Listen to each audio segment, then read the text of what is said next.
alors su nekkee nag yow tu peux modifier le destin d'un homme tu es à la tête d'une majorité cette majorité là di am des résultats aussi mitigés gagné naa gagné wu ma donc c'est presque le coude à coude c'est l'équivalent d'un échec. moo tax ma ne la ñoom li ñu war a def mooy diagnostiquer li nga xam ne moo leen dal ba métti nii ba xaw a jaaxal ñëpp. voilà mais ci 3 facteurs yooyu nga ko tënk.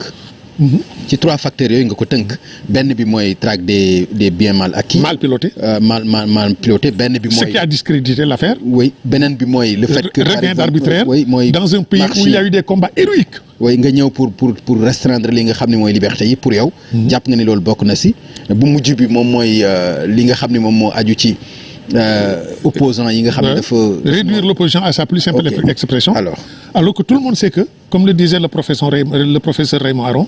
une opposition est un service public. D'accord. dans une démocratie. dégguma aussi c'est dans une dictature seulement que l'opposition est un crime. ok facteur social bi nag. bokk ci pour yow. si oui. facteur social bi nag ça c'est vraiment le siège d'un grand contraste. foofu moom contraste bu rëy moo fi ne. parce que le président Macky Sall sur le plan matériel. sur le plan des infrastructures. ok et il a beaucoup fait. Et son bilan sur ce plan-là, notamment dans les régions, et là s'il a fait le choix des régions, c'est parce que il a une vision qui a été déclinée très tôt maanaam l'équité territoriale. ndax pour moom mu ne su ñuy defal lu rëy grande ville yi. war a ñoo fàtte itam waa àll bi. tout à fait. donc l'équité territoriale. c'est vraiment non seulement le concept est pertinent. mais même la mise en œuvre a été extraordinairement positive. parce que fi nga ko gis le pont de Marsassoum là. c'est un vieux besoin. qui date de l'époque coloniale. Un vieux besoin que le président Macky Sall a satisfait. Si vous n'avez pas fait la région de Sédhiou et la Casamance, grosso modo, vous n'avez pas idée de ce que représente tout à fait. ce pont. Il y a le pont de Foundiougne. Effectivement. Il y a aussi les ponts qui sont dans le Fouta. Notamment dans le Fouta qui était enclavé jadis. Les autoponts qui sont à Dakar aussi. Wow. Mais non, mais ici, pour vous dire que moi, le basculement qui m'a intéressé, c'est le basculement de l'équité territoriale. Maanaam li mu jël fii yóbbu ko ci àll bi. Foofu ça a été extraordinaire. Parce que moi j'ai parcouru le Sénégal et une bonne partie de l'Afrique.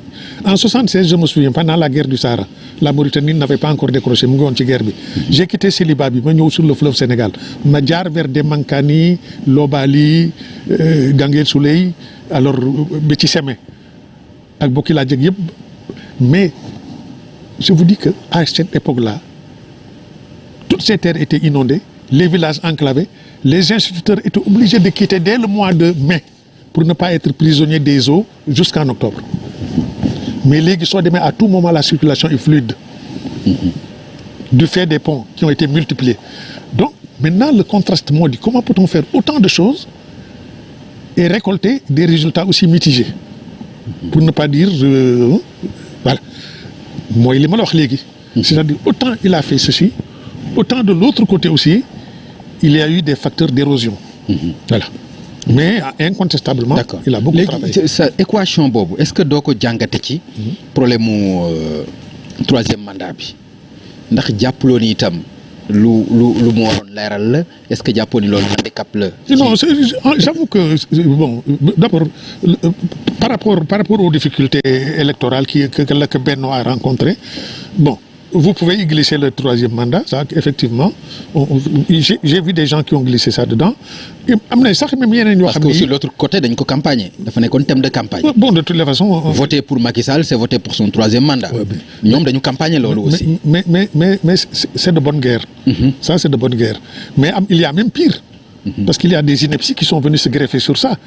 Ndax man dégg naa ko ne président Macky Sall wax nañ ko ou bien lire naa ko ci journaux yi ñun dafa war a doon sax président à vie. te fam jógee ci côté majorité bi la mais xam nga loolu aussi au lieu de servir le président daf koy desservir surtout en cette période là. rax ci dolli aussi le calendrier électoral nous sommes en hivernage. Alors les inondations ont été au rendez-vous et au détriment de la majorité. Tout à fait. Au rendez-vous et forcément au détriment de la majorité. Tout à fait. Ce qui veut dire que c'est ce qui ont calé le calendrier électoral en hivernage. Alors je me demande aussi s'ils n'ont pas joué au poker et quelque part ils ont perdu. Mais il y a même autre chose en Pape Ngagne, c'est-à-dire l'Assemblée nationale, parce que vous l'avez dit, ces élections sont des élections législatives. Tout à fait. Ouais. Est-ce que l'Assemblée nationale charme encore les gens? Est-ce que l'Assemblée nationale garde son charme? Question bangout. Même les jeunes là qui s'abstiennent, soo leen laajee da ngay dégg argument yu mel noonu lañ lay wax. Voilà une Assemblée nationale boo xam ne ña fa ne ils ont du mal à assumer leurs responsabilités du fait de quelque chose aussi qui est très compliqué. Et avec des responsabilités partagées.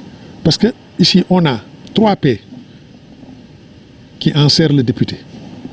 Le député du peuple, le député du président, le député du parti. C'est-à-dire on est tout ça à la fois. On est député du peuple parce qu'effectivement on est à l'Assemblée, on est envoyé à l'Assemblée par le suffrage universel. Mais aussi vous êtes investi par un parti. Et le chef de ce parti c'est le président. te on a bien dit dans ce pays que wax nañ ko fi répété na ko wax nañ dañ noon normalement un président de la République une fois élu dafa war a cesser d'être président du parti. Ablaye Wade ñëw ne du ma ko def. Macky Sall ñëw ne du ma ko def. Abdou Diouf rek moo ko fi defoon éloigné wu dal di créer un premier secrétariat confié ko Ousmane Tanor Dieng.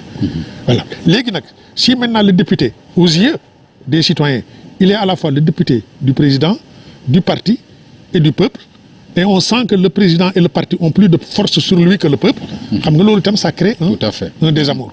ñu ne deetawaay non seulement le parlement est un parlement croupion mais également un parlement je ne veux pas dire de crapule mais xam nga ne gis nga fa trafic de faux passeport. gis nga fa aussi ay faux billets. xam nga avec ça comment voulez-vous que les gens sacrifient leur ataaya et leur grasse matinée pour aller voter pour des députés qui ont agi de la sorte et qui ont offert un spectacle comme ça xam nga li nga xam ne moo xejamal yëf yi dafa bëri moo tax ma ne ici on a besoin d'un sursaut à tous les niveaux. Au niveau de la classe politique mais surtout au niveau de la classe dirigeante. D'accord. On a un besoin de sursaut. D'accord alors sànq bi ngay introduire. yaa ngi junju. yaa ngi wax ci information bu rumeur bu ñu doon dégg muy dissolution bu gouvernement bi. te ma lire Madiambal Diagne je pense avant-hier mu wax ni président de la République avait tort de ne pas mu changer gouvernement bu yàgg. ndax jàppoon nga ni loolu bi nga déggee loolu dissolution bi ndax jàppoon nga ni même su amoon réponse la c'est-à-dire est-ce que lu waroon mën a nekk la ci moment bi est-ce que jàppoon nga loolu yow. ah bon man xam nga. ndax jàpp nga ni mënoon na nekk réponse rek. ci résultat yi ñu gis wala dara wala. wala lu mu waroon dans le contexte actuel mënut a baax. mais xam nga comme yow ne nga ma amul. parce que man dama ko lire tout à l'heure. tout à fait ci studio bi. non man fi ma sukkandiku mooy dama jot communiqué conseil des ministres. ma dégg président de la République mu wax ak ay ministres am. te gisuma benn yoon mu remercier leen wala nangam et puis aussi ci li ma dégg aussi conseil des ministres amul prérogative pour dissoudre un gouvernement. peut-être non c'est pas na ko moom personnellement. mais le président peut dissoudre le gouvernement même à 2 heures du matin loolu moom. mais peut-être pas ci conseil des ministres. c'est une question de décret il peut dissoudre quand il veut et comme il veut. ok il peut dissoudre quand il parce que le gouvernement c'est pas l'Assemblée nationale. moom le gouvernement c'est son gouvernement. il peut le dissoudre quand il veut mais xam nga nag à partir du moment où toi tu me places dans le flou du ma mun a commenter.